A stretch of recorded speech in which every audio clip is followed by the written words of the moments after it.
At Subway, start your day the flavorful way by adding new guacamole to your favorite breakfast sandwich. Perfectly made with a hint of jalapeno, our guacamole turns up the flavor to your breakfast. Try it today on a hot and toasty egg, white, and cheese. Subway, eat fresh.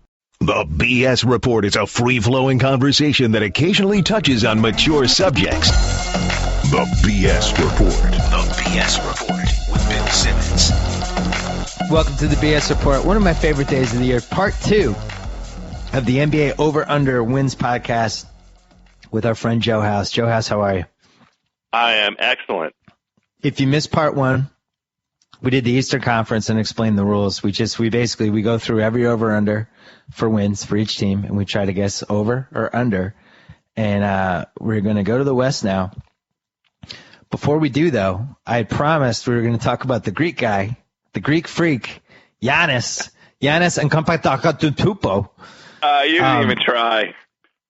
My favorite rookie. He's going to be on TV this year. You have to learn his name. Dude, I'm calling him Giannis. I'm calling him Greek freak or Giannis. I'm not saying his last name. I love this guy. I just love him. I've never really totally seen anyone quite like him on a basketball court before. How about that? I mean, come on. Really? No, I'm not saying like he's going to be one of the best 15 players ever. I'm just saying like he's like an oddity. He's just, his hands are like, have you seen his hands? It's like he's Freddy Krueger. You're starting with his hands, and the thing that leaps off the YouTubes at me when I'm watching his arms. Him, actually, no, his legs. His legs. He's just a freak. His legs. So you guessed 2 body parts before we got to the body part that I'm most fascinated by. I had 2 other freakish body parts in my mind, and we're not even getting to the part when he's like in the shower. But Giannis, he has these plays. He's blocking 3-pointers because teams have no idea how long he is. Has these crazy dunks. He can dunk from like 7 feet away from the basket where he's standing in a spot where it doesn't seem like anyone should dunk, and he just casually leans over and dunks. It reminds me of, obviously he's not going to be Dr. J. Right. But when you watch those Dr. J ABA clips, how easily he dunked from these weird spots where it was kind of the coolest thing about Dr. J, the afro, and him just dunking and his head's at the rim, and you're like, oh my God, how did he do that? And I watch Giannis and I get similarly excited. The thing with him, and this is another inappropriate comparison, but I feel like he has kind of Rodman legs. Dennis Rodman legs. Great call. I love it. Yeah, he's like they came from somebody else's body and were transplanted on him. He never looks like he touches the floor. He's constantly in a spring up and down motion. You realize the Celtics passed him, right? I mean, you realize we had that pick and traded. We had 16. We traded up to 13 because we were worried Dallas was going to take Kelly Olynyk, who I actually like. But if we had Giannis,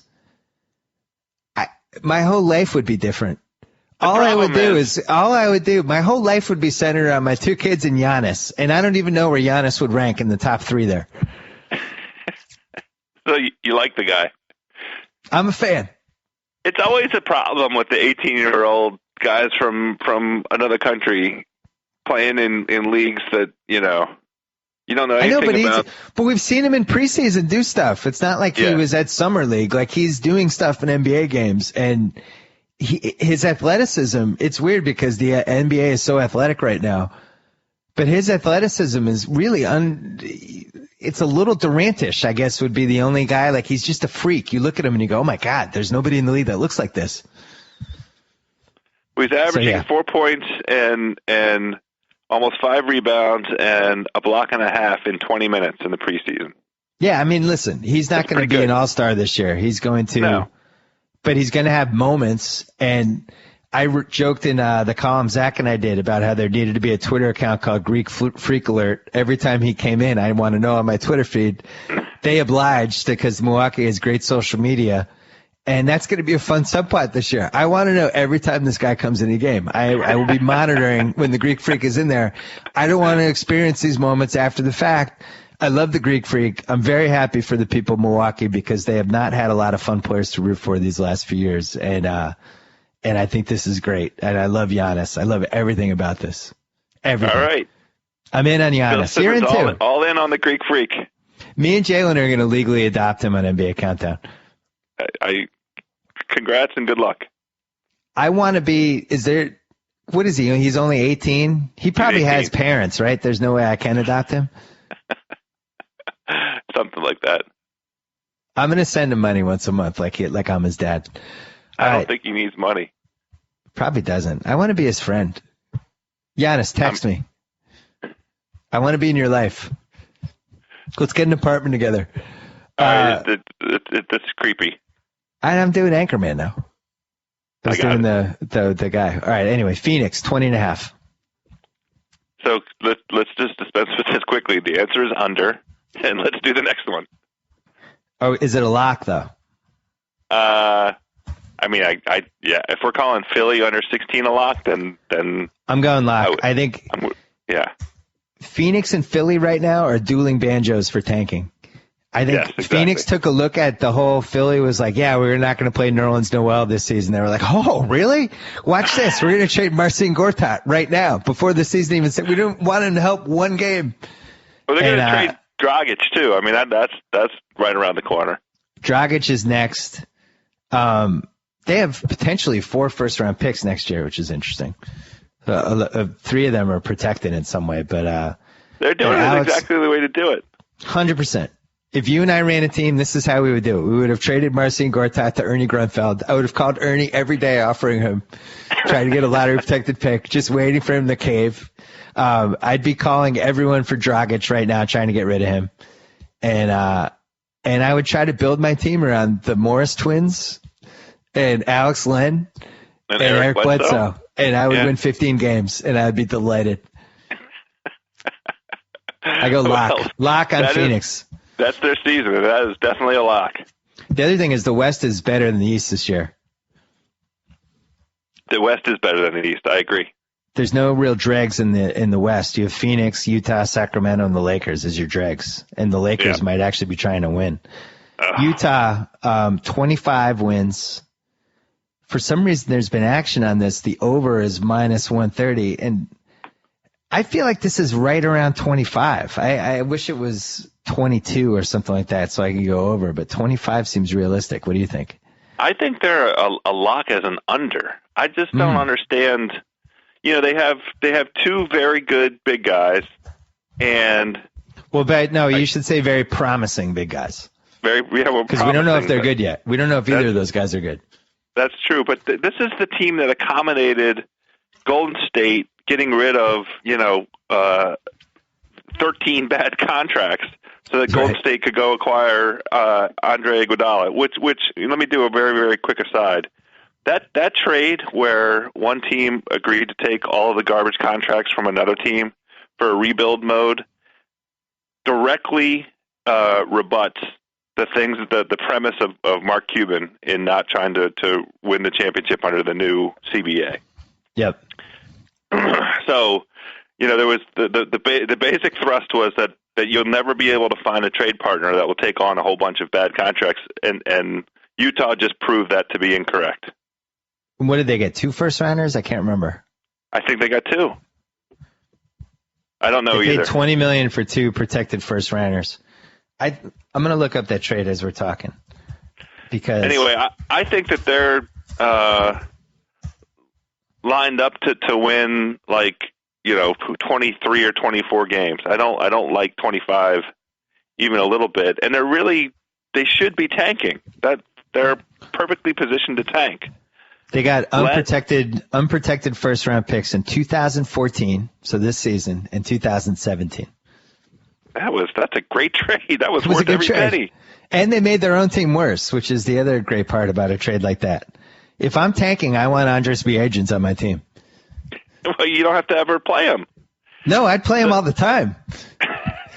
Let's run plays for him. Andres, get down low.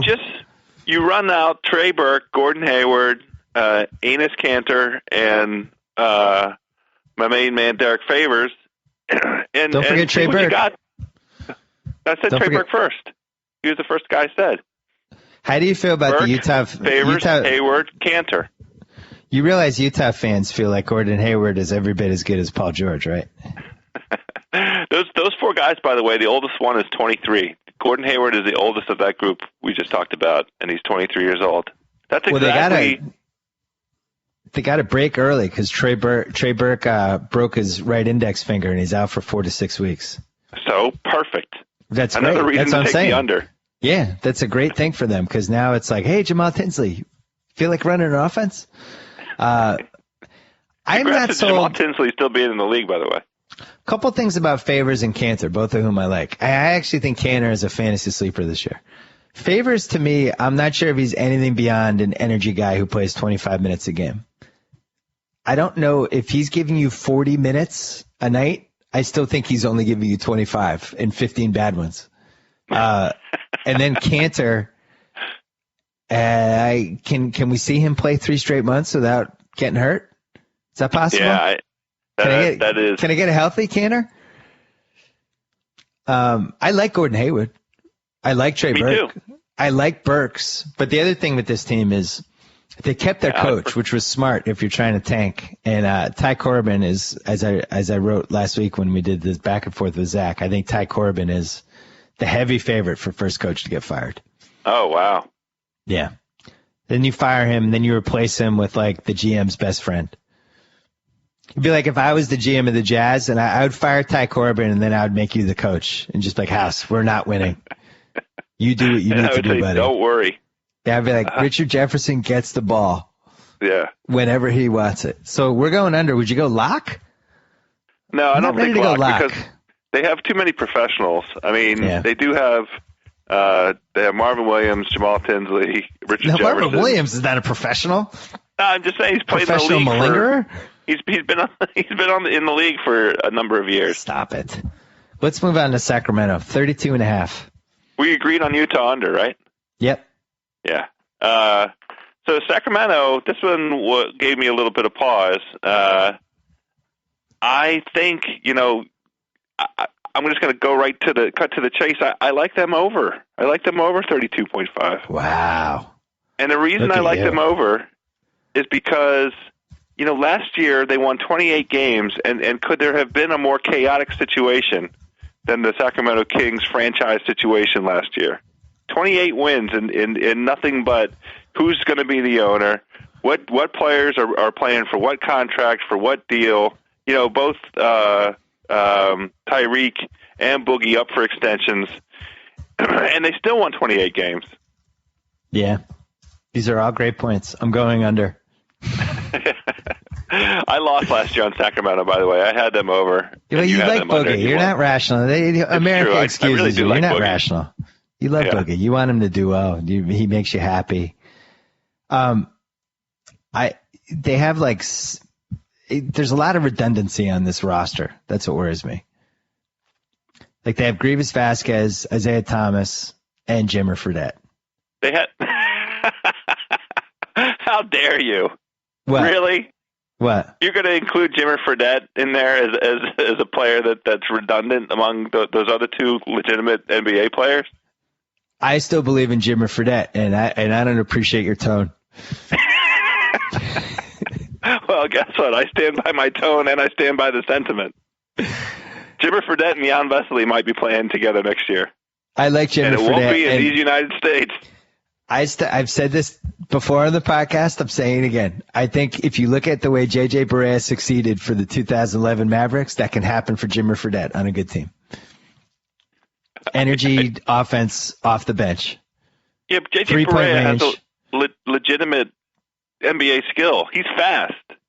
Jimmer can shoot. Jimmer's got 25-foot range. That's not a skill? Well, not reliably. He doesn't have that range. He has that range the way I have that range. I can go shoot from there, too. Podcast Joe, just get ready to clip this section out when Jimmer's lighting up for a playoff team sometime. Hopefully not in Europe. I like Jimmer. I don't know why. I just like him. I like they brought in Vasquez and Carl Landry. There's nothing but stability that's being visited on the Sacramento. Carl Landry got hurt, though. Huh? Oh, how hurt is he? He's missing half the season. Oh, no. Then when did I miss that? Oh, you have a little kid. You don't. It's my job to follow this stuff. You have a full-time job. That's true. Yeah, that's some trouble for them. Well, I'm sticking with the over. I love the over for them. Okay, I'm going under. I'm going to bet on the goofy history of this team. It makes me nervous that they're building around DeMarcus Cousins as much as I love him, but still just the concept makes me nervous. They have a lot of gunners in this team. They have a lot of washed up guys too. John Salmons, Travis Outlaw. There's a lot of Chuck contract Hayes. flotsam and jetsam. There's a lot of that. Here's what gave me pause and why I thought about taking the over and not the under is because I do think this team is going to make a panic trade. I made this case in the Bill and Jalen preview. The new owner theory. You have a new owner, wants to make an imprint. He's excited. Yeah. He's getting a lot of attention. He wants to be good right away. He's not going to tank. And, is this a Rudy Gay possible destination? Very, very, very possible destination. They could do it super easily. They have the expirings. They have their own first-round pick. That makes me even more excited about the over. It's a Jeff Green destination. Okay. I don't really like Jeff Green. It's a Rajon Rondo destination. I like Jeff Green as a human being, but it's not a Paul as a Millsap destination. Wow. All those guys are good players. Sacramento could use good players. Yeah. They might get in the way of Jimmer, though. If they were in the East, I would pick them higher than this. I don't like the conference. Let's go to the pathetic Lakers. Yes, let's go to the pathetic Lakers. I am going under. That makes two of us. This was the other one that shocked me. I thought for sure that the Lakers told the whole world that they were tanking this season. Did I miss something in between them ending last year with, here's how we're going into next season? It's going to be Powell and Steve Nash's corpse and a whole lot of bodies around him. Nick Young, you're going to get a steady dose of Nick Young, LA Lakers fans. What did I miss? Why are they projected to win 36 games? Not projected. But why is Vegas trying to build two sides on 36?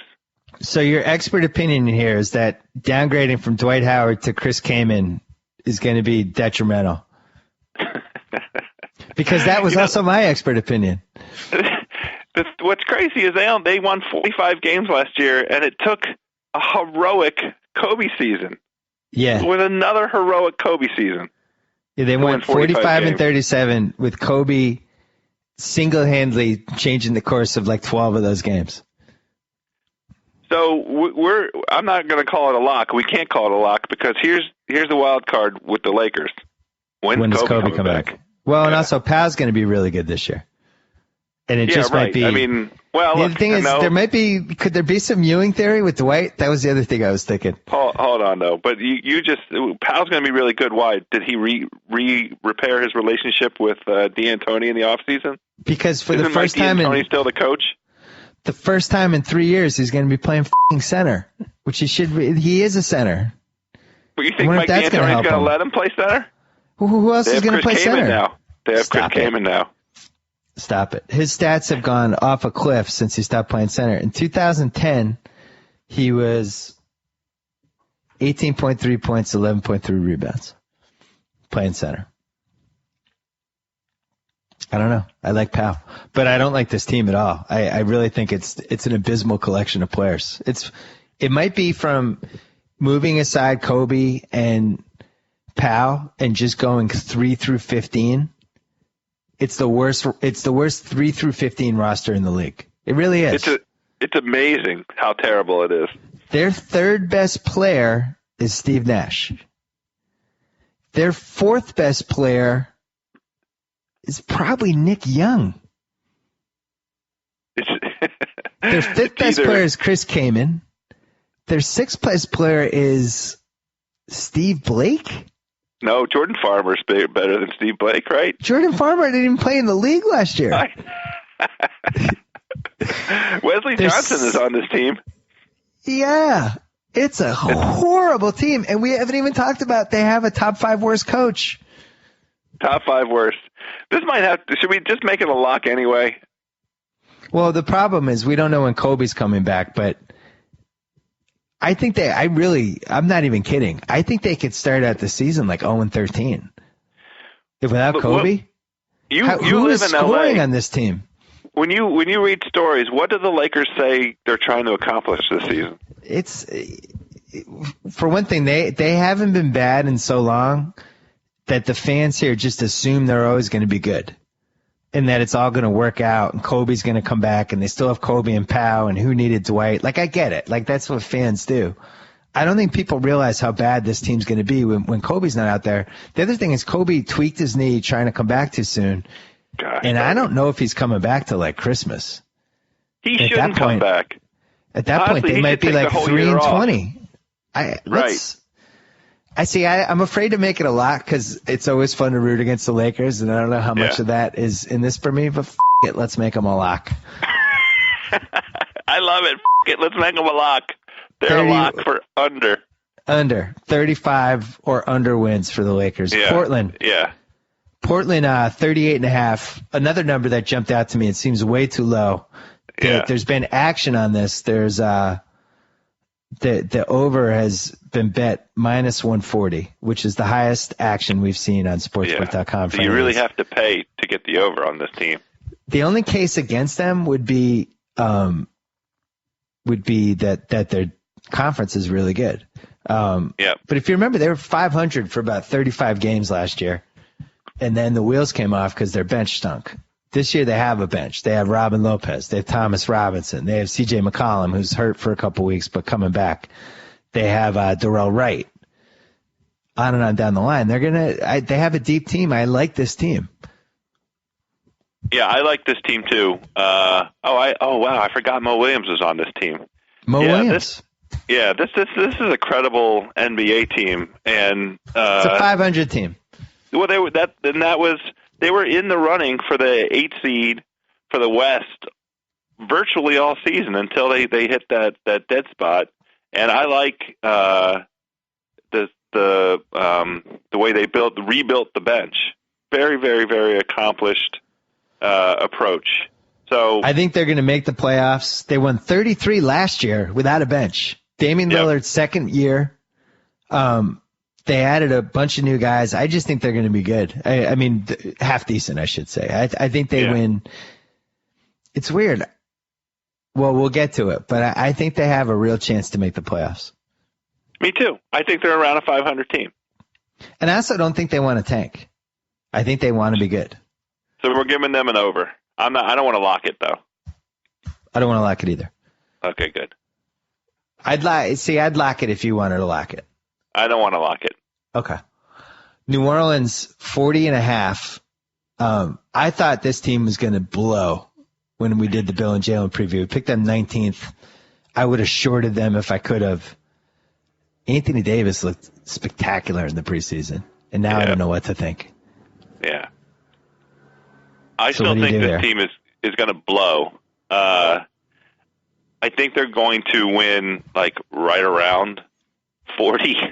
So we'll say like 39, 38. Okay, good. I agree. Yeah. Because a couple X factors for them.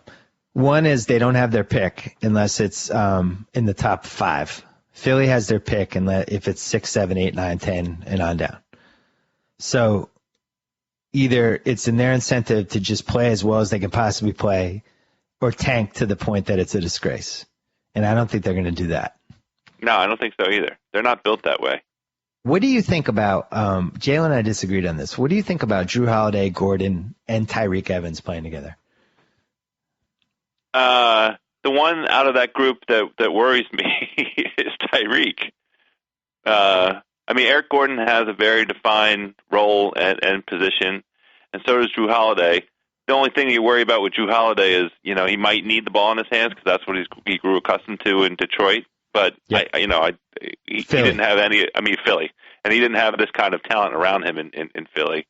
Tyreek is the one that feels lost to me. I don't know what you do between Drew Holiday and Tyreek with this team.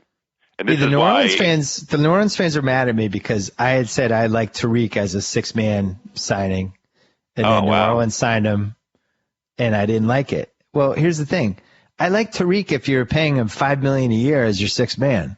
Uh-huh. I don't like him making $11 million a year as one of my 8-figure guys on my salary cap. I think that's absurd. It was an absurd contract. He's the second highest paid player on the team. Yeah, and I also don't like him on this team. I don't think you can play Eric Gordon, Tyreek, and Drew Holiday together. All those guys need the ball. I watched Eric Gordon for a couple years. He needs the ball. He's not an off-the-ball guy. He's best when he has the ball and he's creating stuff. And I think it's just going to be a lot of your turn offense. And the reality is they should just be getting the ball to Anthony Davis all the time. Ryan Anderson, he is a tremendous asset. What are they going to do with him? I asked Jalen this, would you trade Ryan Anderson and Eric Gordon for Greg Monroe and expiring? In a heartbeat.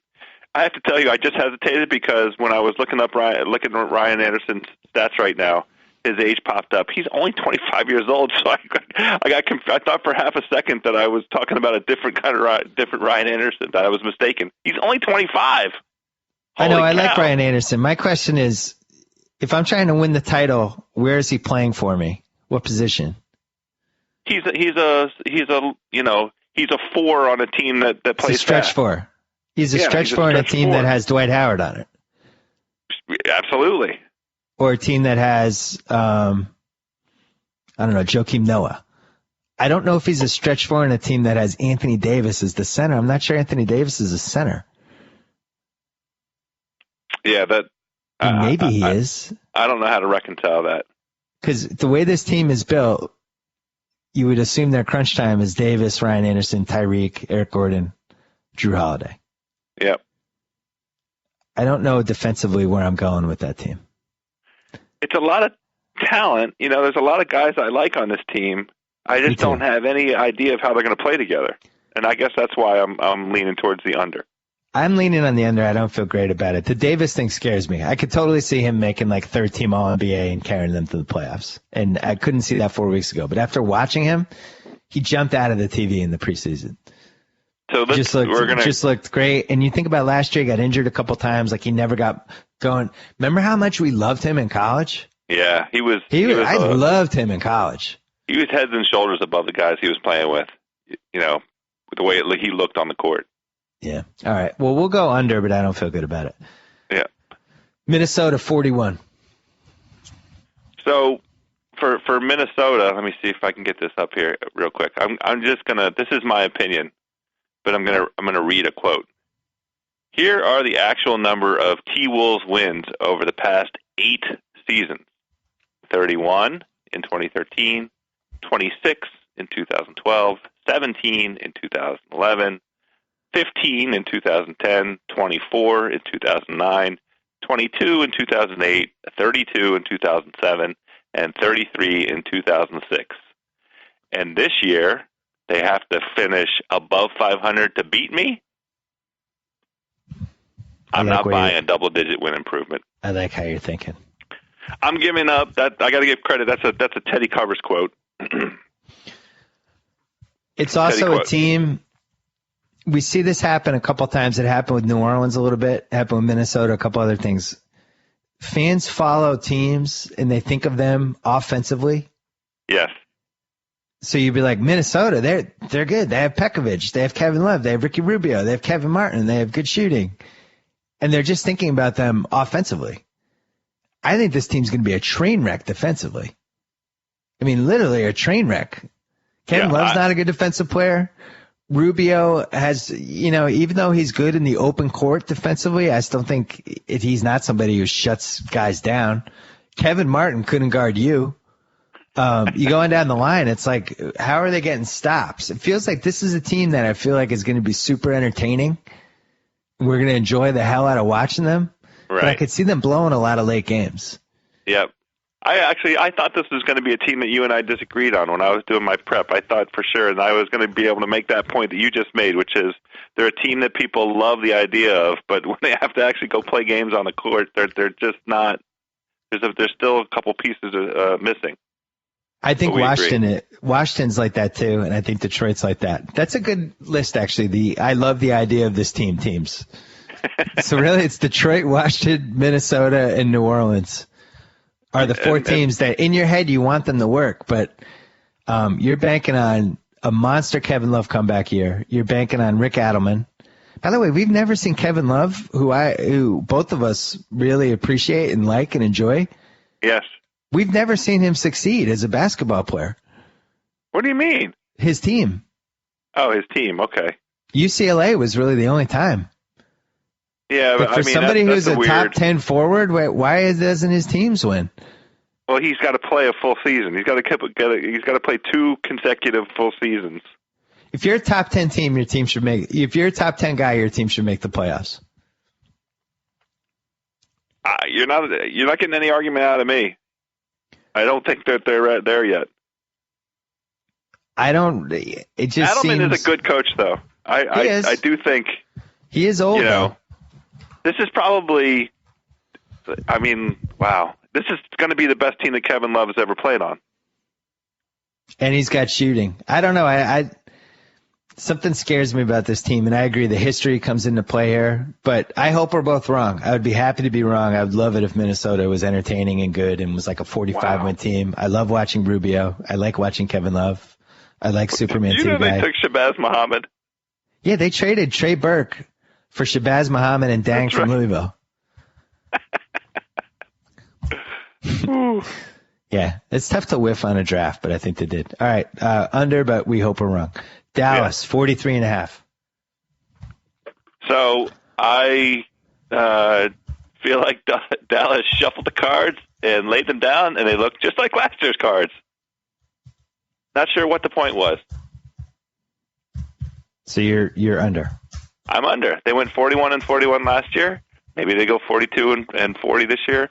Maybe they go 43 and 39.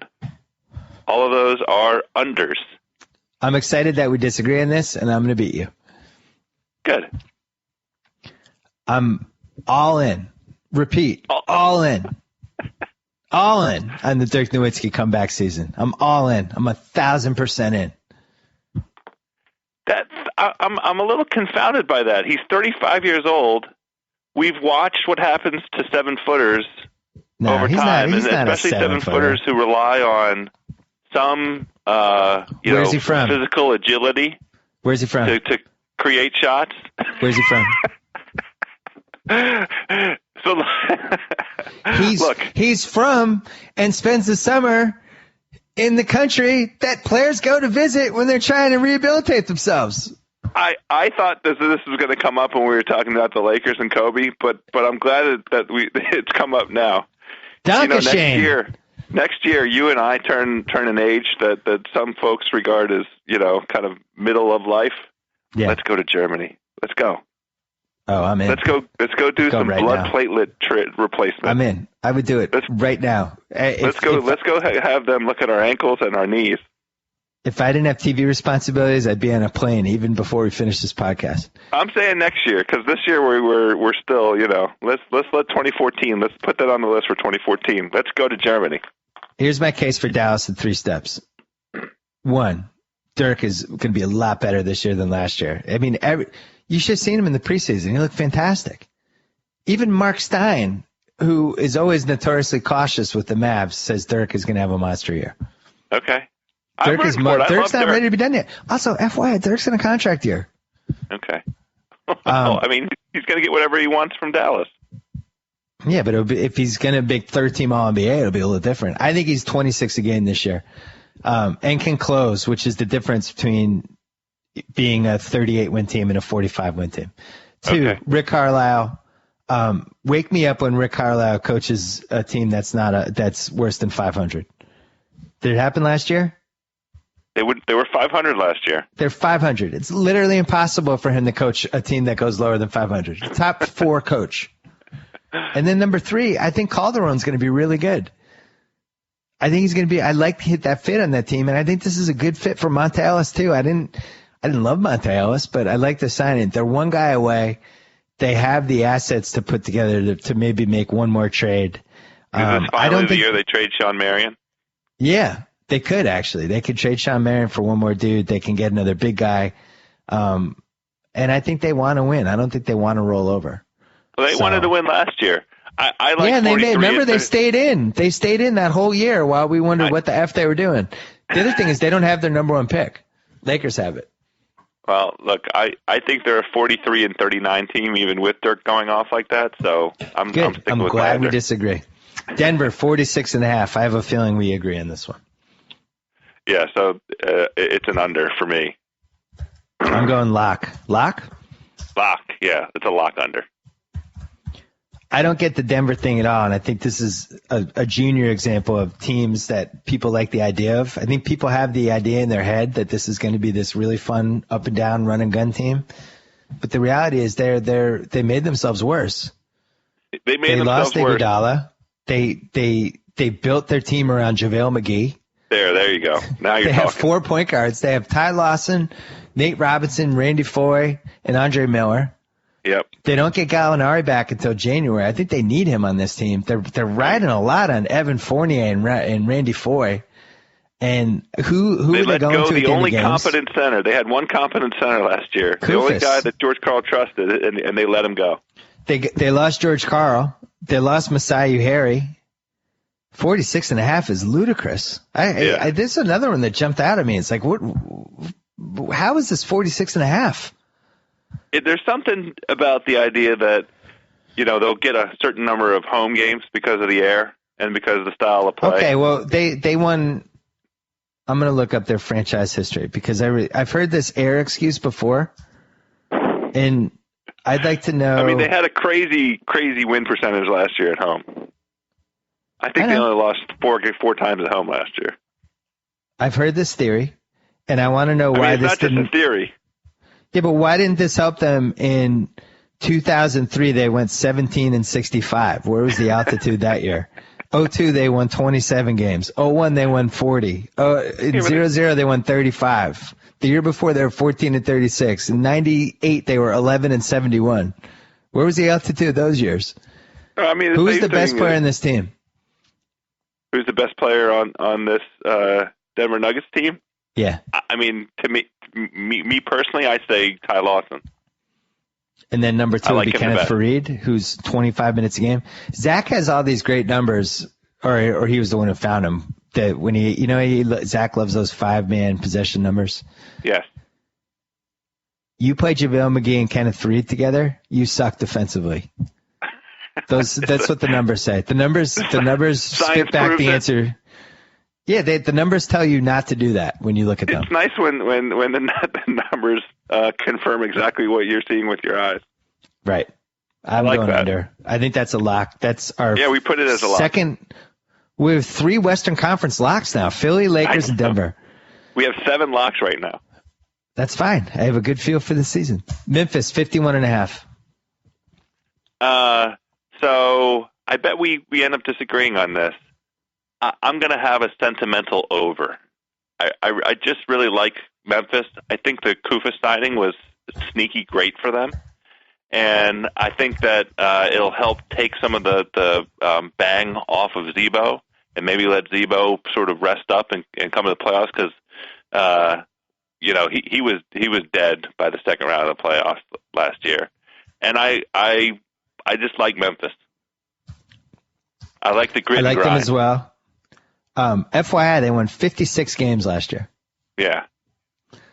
I don't think they're 5 games worse. They didn't lose anybody. All they did was they're going to get a year from Quincy Pondexter where, he was coming on in the playoffs. I think he's going to help them. Koufos is going to be a huge asset for them, I think. I've always liked Koufos. I thought that was a terrific trade. I think Mike Miller is going to help them, even if it's only for 30 regular season games and 20 playoff games. If they just they can get 40, good games, then rest them the other 40. That still helps them in the 30. And, wow, I can't believe it. We agree. Yeah, definitely. Well, also, as we covered in the Eastern thing, there's going to be teams in the higher end that skew higher than people think.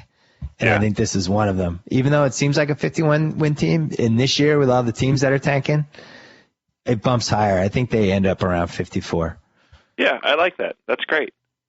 Also, it's one of the few teams that we have that has continuity. which we've seen with San Antonio, and we always argue about San Antonio and the over-under, and I'm finally going over on them this year because every year you go over and you be like, I'm just trusting the franchise. This is what they do. And it's like Memphis has continuity now. They have Gasol and Zebo and Mike Conley have been playing together for a long time. The only puzzlement with Memphis on that continuity point is they got rid of their coach. Right. But why didn't anyone hire that coach? I guess there's something to it. Must be something to it. Golden State 52. I felt like that's exactly the number. I love them at 52. I don't like them above it, and I don't like them below it. I'm going slight under. Slight under. Okay. Yeah, the Golden.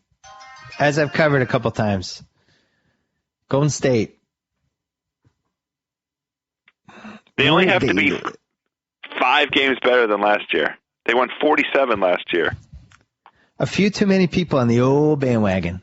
Yeah, I know what you're saying. That worries me. Iguodala, we both like. Yeah. That's a guy you go to war with in the finals. I still worry about the impact. Too, I think. Somebody loses in this scenario, though, right? It's David Lee loses, or Harrison Barnes loses, or Bogut loses. But they have 6 guys who are all going to want to be playing, and somebody loses. So who's going to lose? And if it's Harrison Barnes, you follow college more than I do. We both loved what he did as the small ball 4 in that Spurs series. If you're counting on him for 20 minutes a game, do you trust him? I feel like he's going to check out. No, I think I think that playoff experience, this is maybe my glass half full approach to the world, should whet his appetite, should have him hungry. He wants to go prove to the world that wasn't a fluke and that he's going to go in there. You know, he's just biding his time. I mean, this is a team that's loaded for another impressive run, and you know, it's tough to predict the mindset and impose it on a guy, but I think he would be psyched with you know, going hard on 20 minutes. My ideal situation for this team is David Lee off the bench. I would start Barnes. I would bring David Lee as 6th man, but you can't do that because he makes $18 million a year. The other thing, I think they're really going to miss Jared Jack, especially if anything happens to Curry. If anything happens to Curry, last year they at least had Jared Jack as a security blanket. This year they have Tony Douglas, who's bounced around, who's not good at basketball. Yeah, I don't have any answer for the backup point guard. They have Maurice Spates in the Carl Landry spot. Maurice Spates, 2 teams gave up on. 3 teams, actually. I do think Iguodala helps take some pressure off Steph Curry. I'm going under. This team's not winning more than 52 games. Oh, man. Too many people on the bandwagon. Are we disagreeing? No, I'm agreeing with you. Because like I said, I was right at 52 as the number. And I'm not. 53 just is too much. We're both going under. Oklahoma City.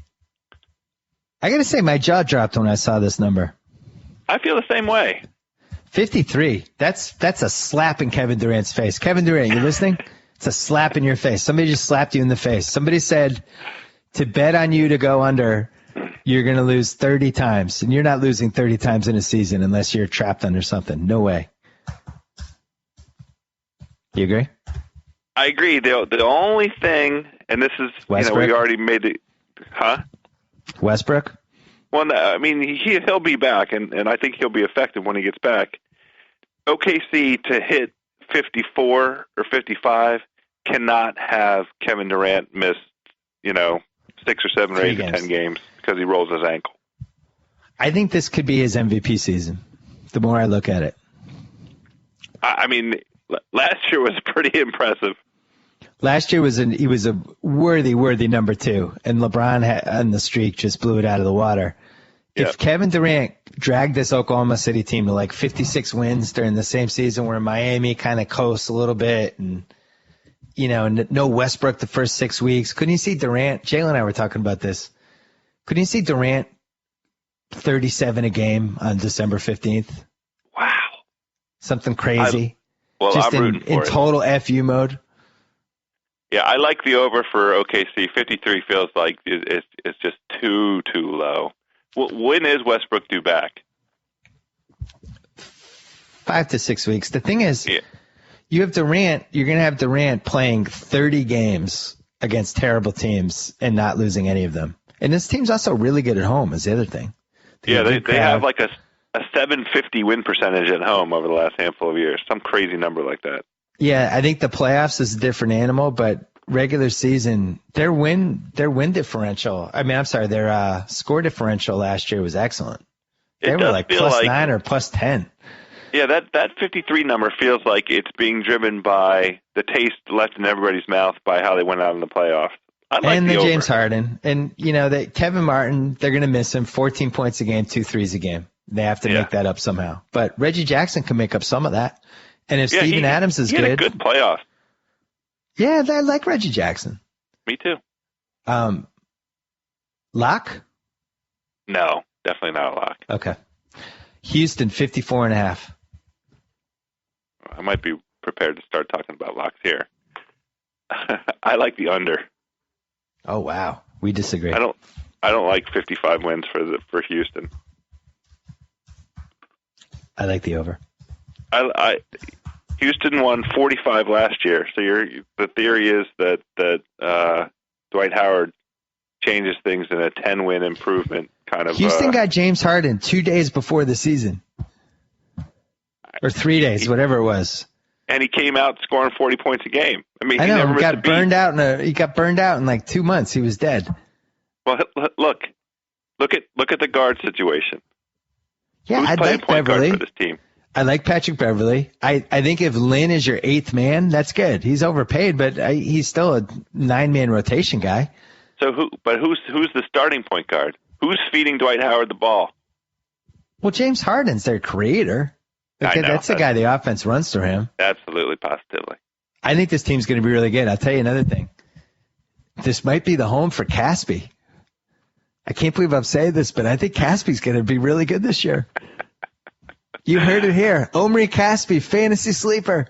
Well, all those guys with that kind of, composition, that strength on the wing, have a shot at it coming out, gangbusters on this team. This team's going to be playing hard every night. I think Dwight has a chip on his shoulder. Dwight actually looks like he's moving a little bit better this year than last year. I think the ceiling for this team would scare me for the under because they could get to 60 wins if everything breaks right for them. They also have a trade to make because they have that Ashik contract. Yes. If they flip that into Ryan Anderson or Paul Millsap or whoever, that's a huge, huge boon for them. Yeah. I'm sticking with my under. Okay. Are you taking the over? Hell yeah. Okay, good. That's good. We need more disagreements. Yeah, I like Houston. San Antonio, 55.5. This is if there was ever a year to not pick the over, this would be it because of the hangover and Duncan, all the miles. Yeah, some year the miles are going to catch up with them, but I just refuse to do it. I mean, I'll gladly lose on taking. I'm going to take the over as every year. And then I'll gladly lose if this is the year that the wheels come off. But you've done this strategy for 3 years, and every year you've beaten me, and I'm tired of losing to you. So I'm going to also take the over. And the other thing is, as we said, the high end. Keep making this point, but the high end teams I think are going to skew a little higher than we think. The Spurs, year after year. Last year they won 58. Kawhi is going to be better this year. Kawhi is the key to me. I totally agree with that. Any attrition that Duncan has. And Manu, whatever, he's going to keep getting worse, obviously. But Kawhi is going to make the jump. And if he becomes like a 17-9 type guy, then that keeps them relevant. And, the bottom line is Duncan Parker, Kawhi, Danny Green, splitter. That's a really good crunch time. Yeah, that's a good crunch time. And I like the Bellinelli signing. Me too. As always. Nice. I like my meatball spicy. Over. That's the announcer, right? Yeah. All right, we're going over. Yeah, I'm not. Don't rule out the Spurs yet. For them to lose 28 games, or 27 games, I'd be surprised. 26. I'm not there. Last but not least, LA Clippers, the highest over/under in the West, 56.5. doesn't seem as high when you realize they went 56-26 last year. So I love the over for the LA Clippers. I do as well. Let's make them a lock. Let's do it. That's our 8th lock. Hooray! A lot of locks this year. The thing is, we should do this in Vegas. There is no better front-running team than this LA Clippers team. They'll win, let's say they win 59 games. I bet they win 49 by 10 plus. Yeah. It's like last year they were like this too. They're this team when they're up 10, they look like a superstar. I mean, a juggernaut. And then it's the tight games that gave them problems. Doc will help them in that respect a little bit. Better shooting this year. I think they're going to flip Jamal Crawford for one more big guy when the time comes. And I like the team. I think this is, if I had to pick one team, if you told me one team in the West is going to win 60, this would be my pick. I'm not going to argue with any piece of it. I like everything about what the Clippers did this offseason. I like everybody they acquired. I don't feel like they really lost anything by the guys that walked away, and it seems stupid to acknowledge what kind of an impact and improvement Doc Rivers is over Vinny. All right, quick recap of the teams. Philly 16.5 under. Orlando 23.5 over. Charlotte. I'm sorry, Philly was a lock as well, I should have mentioned. Charlotte, 26.5 under. Milwaukee, 28.5. We went lock over. Boston, 28.5 under. Toronto, 36 over. Atlanta, 39.5. We split. I said under, you said over. Cleveland, 40 under. Detroit, 40 over. Washington, 40 over. Knicks, 49 under. Brooklyn, 52 over and a lock. Indiana 55.5 under, Chicago 56.5 over, lock, and then Miami 61.5 under. Western Conference, Phoenix 20.5 under, lock. Utah 25 under. Sacramento 32.5. We split. I went under, you went over. Lakers 35.5 under, lock. And happy too. We were both happy about that one. Yeah, happy lock. Portland 38.5 over. New Orleans 40.5 under. Minnesota 41 under. Dallas 43.5. We split. You went under. I went over. Denver 46.5 under. Lock. Memphis 51.5 over. Golden State 52 under. Oklahoma City 53 over. Houston 54.5. I went over. You went under. San Antonio 55.5 over. Clips 56.5 over. Lock. So our 8 locks: Philly under 16.5. Milwaukee over 28.5. Brooklyn 52 over. Chicago 56.5 over. Lakers 35.5 over. I'm sorry, under. Under. Phoenix 20.5 under. Denver 46.5 under. And Clips 56.5 over. Joe House, I've never felt better about our over-unders. I really feel like we're going to go 7-1 or 8-0 on those locks. We're going to get crushed. That's what Why? that means. Stop it. Come on. I really do like it, though. I had some time to look at these teams this year, and I'm going to confess I might have watched one or two of the Jalen and Bill previews. I think we're ready. I think we are ready for this. The other thing that helps is doing it the day before the season starts. So we've got lots of preseason games under our belt. I am delighted to be done with the Over-Under podcast. I'm delighted for the season, and I'm especially delighted that we both feel confident for once. I always feel like kind of like half the time we're talking out of our butts. I really feel good about these overs and unders. Yeah, no, I'm right there with you. What's out of all the locks, which one could bite us in the ass? The Lakers could bite us in the ass, and Kobe, the mama. Yeah. And maybe Clippers. Like, maybe Clippers just win 56, then we don't win that one. Those are the two to me. Those are the only two I can come up with. The ones I feel worst, I don't like Washington over. Surprise, surprise. I'm excited for all the Washington Wizards I'm going to give you as you get mad at Gortat. Joe House, a pleasure. We will talk to you mid-November for an update. Thank you for the time. Thank you for your insight. Thank you for your friendship. Thank you for your overs, and thank you for your unders. My pleasure. Put Germany on the calendar for next year. All right, we'll talk to you soon. All right, late. Target % off. Whoa. Thank you for downloading the BS Report with Bill Simmons. Too much fun. Check out more podcasts at the iTunes Music Store or at Podcenter at ESPNradio.com. Peace out. Gotta say, Golick, great call on grabbing Subway for lunch and getting guacamole on our subs. Told you this new guac really amps up the flavor. Yep, something adding up things can be great. Guacamole on your sub, a new co-host to replace you. What was that? Oh, no, nothing. Subway now has deliciously rich new guacamole made from ripe Hass avocados with just a hint of garlic, onion, and jalapeno. Discover how new guacamole turns up the flavor on any of your freshly made favorites. Subway, eat fresh.